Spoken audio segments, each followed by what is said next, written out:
요한복음 10장 1절, 2절하고 7절, 3절 보겠습니다.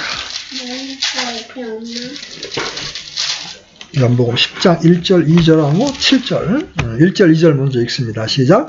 진실로 진실로 내가 너희에게 이르노니 문을 통해 양무리에 들어가지 아니하고 다른 길로 넘어가는 자 바로 그 자는 도둑이며 강도이나 문을 통해 들어가는 자는 양들의 목자니라. 7절.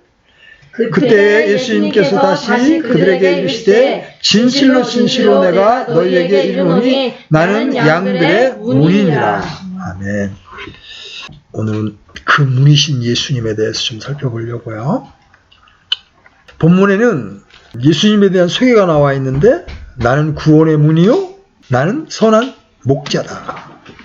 오늘은 그 중에서 구원의 문이 되시는 예수님에 대해서 좀 살펴볼 거예요. 현대 기독교가 혼란하고 무기력한 상태에 있는 데에는 두 가지 중요한 원인이 있다고 생각을 합니다.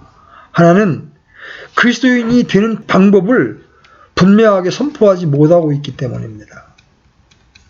사람들이 대체로 교회에만 나오면 저절로 신자가 된다고 생각을 합니다. 그래서 습관적으로 교회에 오래 다녔다고 해서 스스로를 신자로 간주하고 맙니다. 주위에서 보더라도 그리스도인 됨에 대한 의미를 정확하게 고백하고 말할 수 있는 분들이 의외로 적다는 사실 앞에 놀라움과 두려움이 있습니다. 교회에서 상당히 많은 시간 동안 복음을 강조함에도 불구하고 심리의 문답을 해보면 안타까운 경우가 많습니다. 교회 생활을 오래 한 사람들 중에도 그리스도인이 된다는 것의 진정한 의미를 정확하게 고백하지 못하는 사람들이 많습니다. 결과적으로 어떻게 그리스도인이 되는지를 모르고 교회 속에 들어와 있는 교인들이 상당수여서 확신 없는 교회 생활 혹은 확신 없는 신앙 생활을 하고 있는 교인들을 양산하게 된 것입니다. 또 하나는 그리스도인이 되었다는 의미를 분명하게 모르기 때문입니다. 그리스도인으로서 신앙 생활을 한다는 것이 무엇을 뜻하는가? 정말 우리가 신앙 생활을 한다는 것은 무엇을 의미하는가 하는 질문을 던지면 오랫동안 교회 안에 몸담고 있었던 사람들도 쉽게 대답하지 못하는 경우가 허다합니다.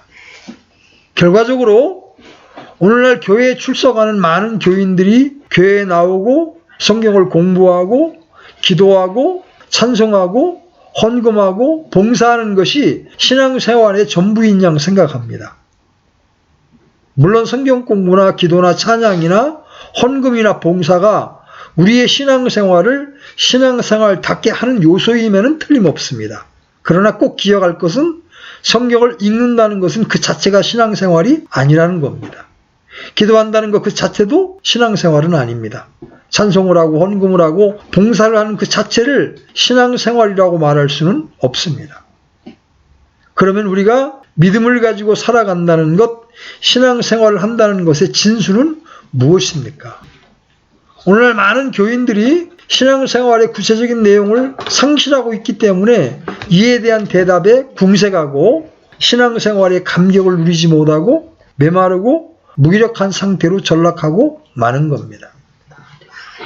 본문은 나는 무엇이다. 영어로는 I am이죠. I am. 이 유명한 선언을 통해서 교회의 이 두 가지 딜레마에 대한 답을 주고 있습니다. 본문에 나오는 주님의 자기 계시는 나는 문이다라는 선언과 나는 목자라는 선언입니다. 이 두 가지 선언이 어떻게 오늘날의 교회가 직면한 두 가지 문제에 대한 답이 될 수 있는지 함께 생각해 보기로 하겠습니다. 목자에 대해서는 다음 주에 보고 오늘은 문이신 예수님을 먼저 집중적으로 볼 겁니다. 10장 1절 다시 보세요. 여기 진실로 진실로 이렇게 말씀하시면서 예수님이 두 번이나 강조합니다. 내가 너희에게 이르노니 문을 통해 양우리에 들어가지 아니하고 다른 길로 넘어가는 자 바로 그 자는 도둑이며 강도이나. 여기 우리라는 말이 등장합니다. 여기서 우리라는 것은 당시 팔레스타인 지역의 양들의 공동체라고 말할 수 있습니다. 당시의 목자들은 개인적으로 양을 몇 마리씩 소유했습니다. 그런데 밤중에 양들을 재울 때는 개인적으로 마련된 우리 속으로 양들을 몰고 가는 것이 아니라 마을 공동의 우리에 맡겨 관리했던 거죠. 또 그 공동 우리를 지키는 관리자가 있었는데 본문에서 그를 문지기라고 묘사하고 있습니다. 3절에 보면 문지기는 그에게 문을 열어주고 이렇게 말씀하고 계시죠. 아침이 되면 목자들이 다시 와서 자기 양들의 이름을 부릅니다. 우리가 개나 애완동물에게 그 이름을 붙여서 부르죠? 개에게도 이름을 붙여주고 고양이에게도 이름을 붙여준단 말이에요. 팔레스타인 지역의 양들에게도 이름이 붙여져 있었습니다. 양들은 자기 목자의 음성을 잘 알아요. 그래서 자기 목자의 음성을 듣고 우리에서 나오는 거예요. 그러면 목자는 다시 자기 양들을 데리고 푸른 초장으로 갑니다. 그러기에 이 우리라는 이것은 양들의 공동체 생활이 이루어지고 있는 가장 중요한 공동체의 장이라고 할 수 있어요. 이 우리는 문자 그대로 양무리들의 우리였던 거죠. 주님께서 요한복음 10장 1절에서 이 양의 우리를 말씀하셨을 때 그분은 바로 이스라엘 민족의 공동체를 생각하고 계셨음에 틀림없습니다. 구약의 신앙 공동체, 하나님의 백성, 그것은 바로 이스라엘 민족이었습니다. 주님께서는 이스라엘 민족을 부르시고 세우셔서 이 민족을 통해서 하나님의 일을 하기를 원하셨습니다. 하나님께서 이스라엘 민족과 함께 하나님의 계획을 시작하셨지만 그렇다고 해서 이스라엘 민족만을 사랑한다는 뜻은 아닙니다. 그것은 단지 하나님의 사역의 출발점에 불과한 거죠. 신약에 오면 신앙의 공동체는 좀 더 넓어집니다. 즉 이스라엘 민족뿐 아니라 열방의 모든 이방 민족들이 함께 이 하나님의 공동체 안에 들어갈 수 있는 특권을 누리게 됩니다. 신약 성경에 나타난 이 신앙 공동체의 이름은 무엇입니까? 바로 신약의 교회입니다. 자, 본문으로 다시 돌아와 보세요. 양이 우리에 들어가기 위해서는 문이 필요합니다. 옛날 팔레스타인의 양의 우리는 벽으로 된 높은 담으로 되어 있었는데 문은 하나였다고 합니다. 그리고 그 문에는 문지기가 있어서 그가 통과시켜 주어야 들어갈 수가 있어요. 이런 광경을 한번 상상해 보세요. 누군가가 다가와서 문이 어디냐고 묻습니다. 그러자 문지기가 대답합니다. 내가 곧 문이야. 왜? 그 사람을 통해서 들어갈 수 있으니까. 그 문을 통과하지 않고는 아무도 그 양의 우리에 들어갈 수가 없는 거예요. 양의 우리에 이렇게 양의 우리가 있는데 여기 문이 딱 하나 있는 거예요. 문이 하나. 이 양의 우리에 들어가는 문이 단 하나였던 것처럼 구약의 이스라엘의 공동체에 들어가는 것도 단 하나의 문을 통해서만 가능했죠. 즉 이스라엘 백성으로 태어나야만 한다는 것이었습니다. 신약의 교회라는 하나님의 백성의 무리 속에 들어가기 위해서는 어떻게 해야 돼? 반드시 통과해야 할 하나의 문이 있습니다. 그 문이 바로 영적인 중생의 문. 그래서 요한복음 3장 3절하고 3장 5절에서는 이렇게 말해요. 한번 펴봐요. 요한복음 3장 3절하고 5절. 요한복음 3장 3절 먼저 읽습니다. 자, 시작. 예수님께서 그에게 응답하시되 진실로 진실로 내가 내게 이르노니 사람이 다시 태어나지 아니하면 하나님의 왕국을 볼 수 없느니라. 5절도 봐요. 5절. 시작. 예수께서 대답하시되 진실로 진실로 내가 내게 이르노니 사람이 물에서 나고 성령에게서 나지 아니하면 하나님의 왕국에 들어갈 수 없느니라. 볼 수 없느니라, 들어갈 수 없느니라. 다시 태어나지 아니하면. 이거 중생이야. 거듭남이에요. 오늘 우리가 읽은 본문 요한복음 10장 1절과 7절은 어떻게 말씀해요? 진실로 진실로 내가 너희에게 이르노니 문을 통해 양 우리에 들어가지 아니하고 다른 길로 넘어가는 자 바로 그 자는 도둑이며 강도다. 7절에서 나는 양들의 문이니라. 예수님이 바로 문이십니다. 그분을 통해서 들어가지 않는 사람은 절도요 강도라고 주께서 규정하십니다. 그러면 여기에서 주님이 절도와 강도를 말씀하시면서 어떤 사람들을 연상하셨겠습니까? 바리새인들을 생각하셨을 것임이 틀림없습니다.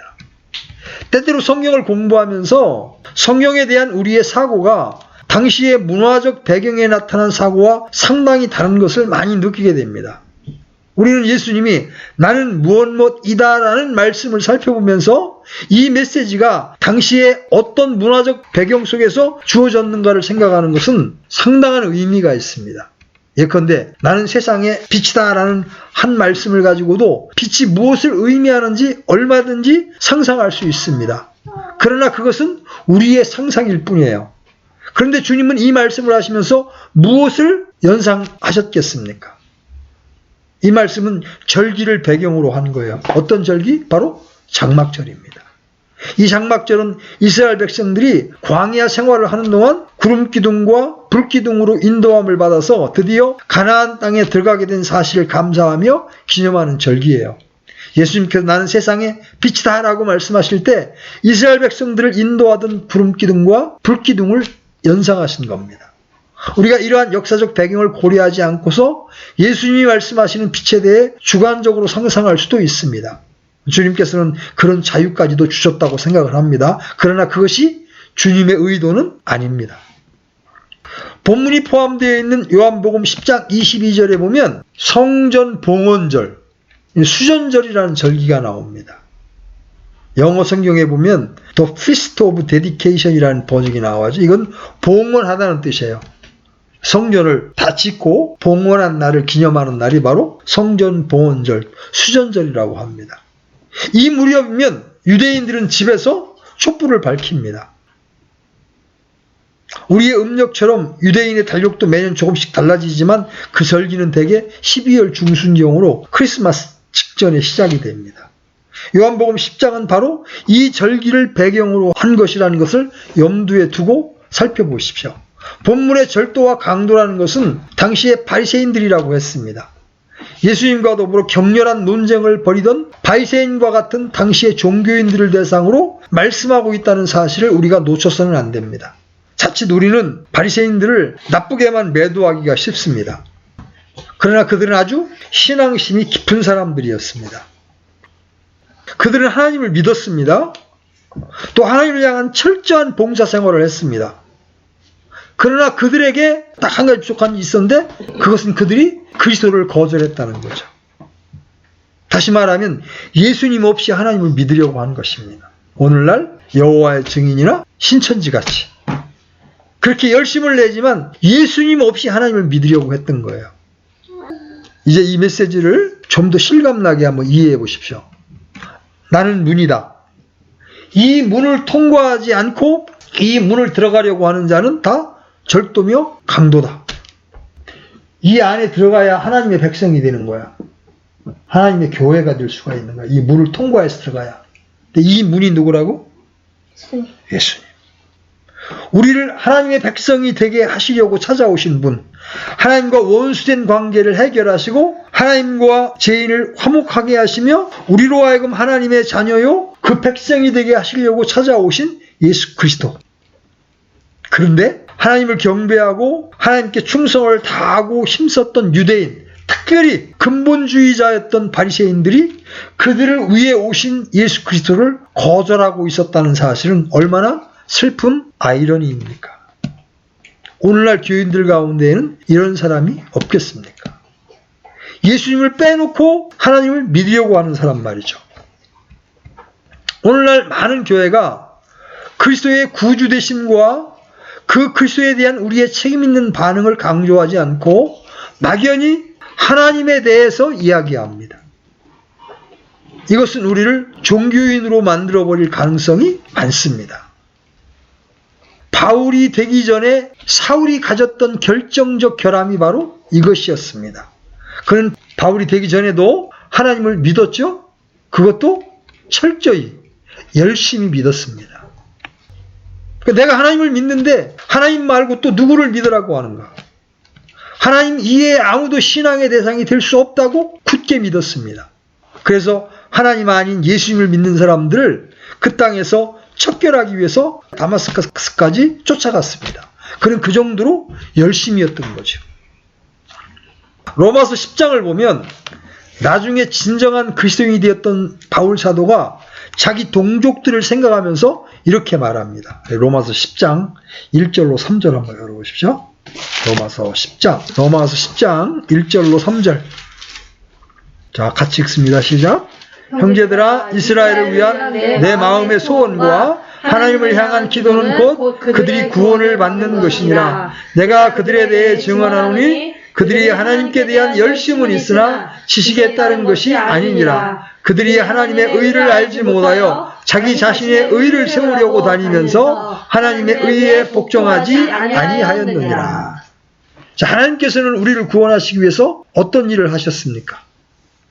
죄인이 의롭다 함으로도 하나님 앞에 올 수 있도록 하기 위해서 하나님께서 하신 일은 어떤 것이었습니까? 하나님은 그리스도를 통해서 하나님과 인간 사이에 있었던 죄의 문제를 해결하시고 우리를 의롭다 하셨습니다. 그러나 이스라엘 사람들은 이 하나님의 의를 모르고 자기 의를 세우기 위해 힘쓰므로 결과적으로 하나님의 의를 복종치 아니했다는 지적이에요. 그들은 하나님께 열심히 있었으나 하나님의 의를 복종하지 않았던 거예요. 이어서 로마 10장 4절 한번 읽어봐요. 4절. 10장 4절 같이 읽습니다. 시작. 그리스도께서는 믿는 모든 자에게 의가 되시기 위하여 율법의 끝마침이 되시느니라.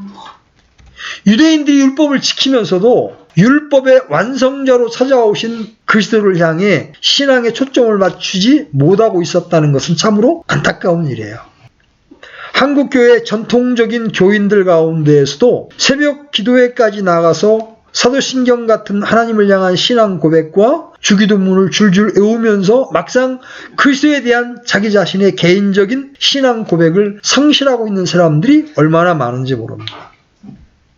그리스도의 십자가의 죽음과 부활의 핵심적인 의미조차 깨닫지 못한 사람들이 얼마나 많이 있는지 알 수가 없습니다. 주님께서 이렇게 말씀하십니다. 나를 통하지 않고는. 예수님이 뭐라고 말씀하세요? 이 문으로 들어가지 아니하고 다른 데로 넘어가는 자는 절도며 강도다. 계속 교회로 모이지만, 교회에 다니지만 예수님을 통해서 교회로 들어온 사람이 아닌 사람은 엄밀하게 하나님의 사람이 아니에요. 예수님이 이렇게 말씀하세요. 내가 곧 문이니 누구든지 나를 통해 안으로 들어가면 구원을 받고 또 들어가고 나오며 꼴을 얻으리라. 이 말씀이 우리에게는 별로 큰 충격이 아니지만 당시 유대인이나 바리새인들에게는 두 가지 측면에서 엄청난 충격을 주는 거예요. 자, 보세요. 그때 당시 이 말씀을 들은 유대인이 받은 첫 번째 충격은 뭐냐면 누구든지야, 누구든지. 내가 곧 문이니 누구든지 나를 통해 안으로 들어가면 누구든지. 당시 유대인들은 하나님의 백성 속으로 들어가는 사람은 유대인뿐이라고 생각했던 거예요. 그렇죠? 그러나 여기서 예수님은 이제 모든 사람을 초청하고 계십니다. 누구든지. 이 예수님의 초청은 우주적이에요. 자, 요한복음 3장 16절 한번 외워봐요. 시작. 하나님께서 세상을 이처럼 사랑하사 자신의 독생자를 주셨으니 이것은 누구든지 그를 믿는 자는 멸망하지 않고 영존하는 생명을 얻게 하려 하심이라. 누구든지. 근데 이렇게 해석하는 사람도 있죠. 하나님께서 선택한 세상을 이처럼 사랑하사. 그죠? 이른바 예정론, 제한 속죄론. 이것은 성경에 대한 모독입니다. 인간의 신학이나 선입관을 무리하게 성경에 적용시킨 결과죠. 우리는 성경에 있는 그대로 받아야 합니다. 하나님께서 세상을 이처럼 사랑하사. 주님께서는 세상의 모든 사람을 초청하십니다. 요한복음에는 첫 장부터 마지막 장까지 모든 사람을 사랑하시며 모든 사람을 구원의 길로 인도하려는 하나님의 의지가 충만하게 담겨져 있습니다. 자, 두 번째 충격. 그 당시 유대인들에게는 누구든지 그분께 나오면, 그분을 통해 들어가면 구원을 얻는다는 말이 충격이었을 거예요. 두 번째 충격. 나를 통해. 이스라엘 사람들은 지금까지 메시아 대신 그리스도에게 초점을 맞추지 않고 하나님과의 관계를 맺고자 했었습니다. 그러나 주님께서 이렇게 선언하셨죠. 나를 통해. 내가 문이니 누구든지 나를 통해 들어가면 구원을 받고 그리스도를 통해 들어가지 않으면 아무에게도 구원이 없어요. 이 문은 구원의 문입니다. 그리스도에 대한 개인적인 체험이 없이는, 그리고 그리스도에 대한 분명한 응답이 없이는 그리스도인이라고 고백할 아무런 근거가 없어요. 여러분 얼마나 오랫동안 교회에 출석하셨습니까? 여러분 교회에서 어떤 직분을 맡았습니까? 여러분의 부모나 할아버지 할머니의 신앙적 배경은 어떻습니까? 그러나 이런 것이 아무리 훌륭하다 해도 여러분을 하나님 앞에 세울 수 없습니다. 오직 문이신 예수 그리스도를 통해야만 합니다. 나는 양들의 문이다. 이렇게 선언하신 그리스도와 개인적인 분명한 관계를 맺어야 합니다. 나는 문이다라는 말씀 속에서 우리는 두 가지 교훈을 찾을 수가 있어요. 자, 첫 번째 교훈. 나는 양들의 문이다라는 말씀을 통해서 우리가 찾을 수 있는 교훈. 첫 번째. 유일한. 나는 문이다 그럴 때 영어로 I am a door가 아니야. 성경에서 내가 문이라고 그럴 때 I am the door야. 뜻 그대로 옮기면 나는 그 문이야. 하나밖에 없는 문이라는 말이에요. 추상명사에 정관사 더가 붙으면 유일하다는 뜻이야. 노아의 방주에 문이 하나밖에 없었어요. 그 문을 열지 않고는 아무도 방주 안으로 들어갈 수가 없었어요. 그 문이야말로 노아 시대에 살고 있었던 모든 사람들의 구원과 멸망을 결정하는 결정적인 문이었어요. 이 방주에 들어오지 않았지만 문 밖에서 선한 생활을 하고 있는 사람들도 많이 있었을 거예요. 그죠? 그렇지만 그들이 구원을 받았어요? 그 문을 통해서 들어온 노아의 애들 식구만이 구원을 받았음을 기억하십시오. 여러분은 하나님이 계획하신 유일한 구원의 문을 통과하셨습니까? 방주에 단 하나 있었던 그 문은 하나님의 구원 계획 가운데 예비하신 예수 그리스도를 뜻하는 거예요.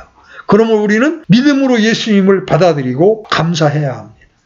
노아 시대의 사람들에게 주어진 가장 중요한 단 하나의 질문은 이거예요.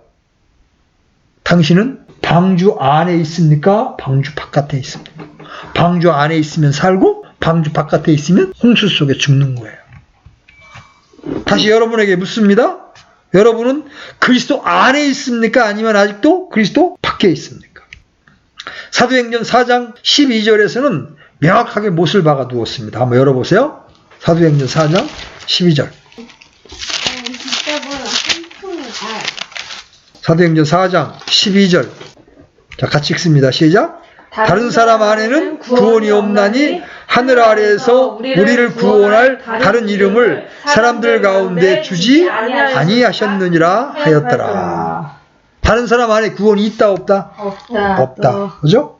오직 예수 그리스도라는 이름, 그 이름을 통해서만 구원을 받는 거야. 그래서 요한복음 14장 6절에서도 이렇게 말씀하십니다. 요한복음 14장 6절. 요한복음 14장 6절. 자, 같이 읽습니다. 시작. 예수님께서 그에게 이르시되 내가 곧 길이요 진리요 생명이니 나를 통하지 않고는 아무도 아버지께 오지 못하느니라. 하나님께 가기 위해서 누구를 통과해야 돼? 예수님을 통해야 돼. 왜? 예수님이 길이기 때문에. 예수님이 문이시고 예수님이 길이기 때문에. 이렇게 말하면 많은 사람들이 시비를 겁니다. 아, 왜 예수님은 그렇게 독단적으로 단 하나의 문만 준비하셨습니까? 그런 분들에게 저는 종종 이런 반문을 합니다. 도저히 희망이 없던 당신을 위해서 주님께서 단 하나의 문을 열어놓으신 그 사실이 감사하지 않습니까? 하나님은 유일하신 분이시기에 구원을 위해서도 유일한 문을 예비하셨습니다. 그분이 바로 하나님의 아들 예수 그리스도예요. 그래서 예수님이 이 땅에 오셔서 나는 문이다. 나는 문이다. 예수님을 통해서만 하나님 아버지 앞에 들어갈 수 있는 거예요. 이 문은 지금도 열려있죠? 그러나 이 문이 항상 열려있는 것은 아닙니다. 언젠가는 닫히고 말 것입니다. 어느 날 노아의 방주에 문이 닫혔지. 비가 쏟아져 사람들이 아무리 열어달라고 애원을 해도 한번 닫힌 문은 열릴 수가 없었어요. 지금은 구원의 문이 열려있어요. 그래서 고린도후서 6장 2절에 보면 이런 말씀이 나와요. 보라 지금이 받아주시는 때요. 보라 지금이 구원의 날이로다. 지금이 구원의 날이로다. 이 구원의 날이 끝나면 어떤 날이 와? 진노의 심판의 큰 날이 임하는 거예요. 자, 나는 문이다라는 말씀이 갖는 두 번째 교훈. 그거는 풍성함이에요. 풍성함. 요한복음 10장 9절 한번 가봐요. 10장 9절. 요한복음 10장 9절. 같이 읽습니다. 시작. 내가 곧 그 문이니 누구든지 나를 통해 안으로 들어가면 구원을 받고 또 들어가고 나오며 꼴을 얻으리라. 대개 구원이라고 하면 상당히 소극적인 의미로 생각을 합니다. 물에 빠진 사람이 건짐을 받았다는 말은 죽을 지경에서 살아났다는 것인데 그것은 겨우 건짐을 받았다는 정도의 의미예요. 그러나 주목해 보십시오. 내가 곧 문이니 누구든지 나를 통해 안으로 들어가면 구원을 받고 그 다음에 뭐예요? 또 들어가고 나오며 꼴을 얻으리라. 이것은 우리에게 무엇을 가르쳐 줍니까? 양의 우리 속에 들어간다는 것은 무엇을 의미합니까? 우리 안에 들어가면 양들에게는 쉼이 있습니다. 보호가 있어요. 안식이 있습니다. 그러나 거기에서 끝나지 않습니다. 한번 들어간 사람들에게는 놀라운 자유가 주어집니다. 그들은 다시 나올 수가 있습니다. 그러나 나온다는 것은 구원을 잃고 바깥으로 빠져나간다는 말이 아니에요. 그렇게 적용하면 안 되죠? 목자와 한번 관계를 맺고 그 목자의 양이 되어 목자의 우리 안에 들어간 사람은 그 목자와 양의 관계를 절대로 변질시킬 수 없어요. 자, 날이 밝습니다. 이튿날이 되었습니다. 목자가 자기 양들의 이름을 부릅니다. 그리고 우리에서 나오게 합니다. 그 다음에 어디로 갑니까? 푸른 초장으로 갑니다. 그렇죠? 그 초장에 가서 목자와 같이 데이트하고 산책도 합니다. 풀들을 뜯어먹고 강가에서 물을 마십니다. 구원은 내가 건짐을 받았다, 이제 안전하게 되었다는 사실에서 끝나는 게 아니에요. 구원은 좀 더 적극적인 의미가 있습니다. 구원받았다는 사실은 풍성한 삶의 시작인 거예요. 이제 목자의 인도함을 받습니다. 그분이 나에게 주시는 안식을 즐깁니다. 또 그분 안에서 우리는 무한한 즐거움과 특권을 누립니다. 이제 우리는 목자 대신 주인과의 관계 속에서 그분이 우리를 위해서 예비하신 그 모든 풍성한 것을 즐기는 풍성한 삶을 시작하는 거예요. 요한복음 10장 9절의 말씀을, 이 복된 말씀을 암송하십시오.